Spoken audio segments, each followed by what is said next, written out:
Yan, ngayong araw guys ay titingnan natin ang update sa aking nanganak na rabbit. So, kasi mag-iisang buwan sila ngayong March 26. So, silipin na natin.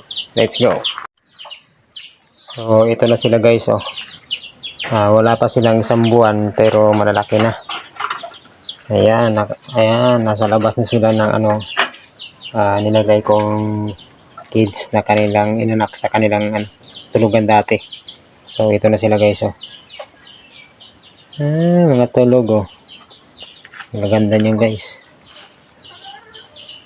Pulang-pula yung mata guys, oh. Ganda. Masarap ang tulog, mahimbing.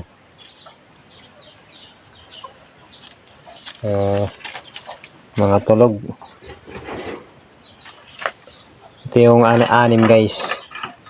So, tingnan naman natin yung nanganak na 8 piraso. Siyam sana, kaya lang naipit yung isa, kaya 8 na lang. Ayan naman yung nanganak ng 8 guys. Ayan, oh. Ang ganda eh. Ang cute guys. Oh. Ang ganda. So, ito naman yung si Mother Dew. Ayan. Ganda, oh. Wow.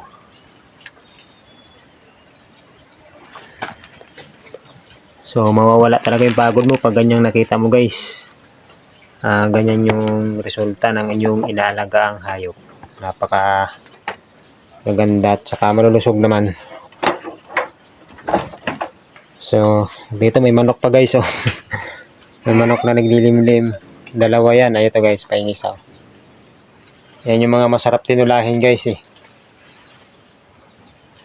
Mga naglilimlim na. Ayan. So, yan yung update sa aking munting rabbitan guys. Yan ang nila. Ganyan na sila kalaki. Wala pang isang buwan. So, maraming salamat sa inyong panunod guys. At hanggang dito na lang aking video.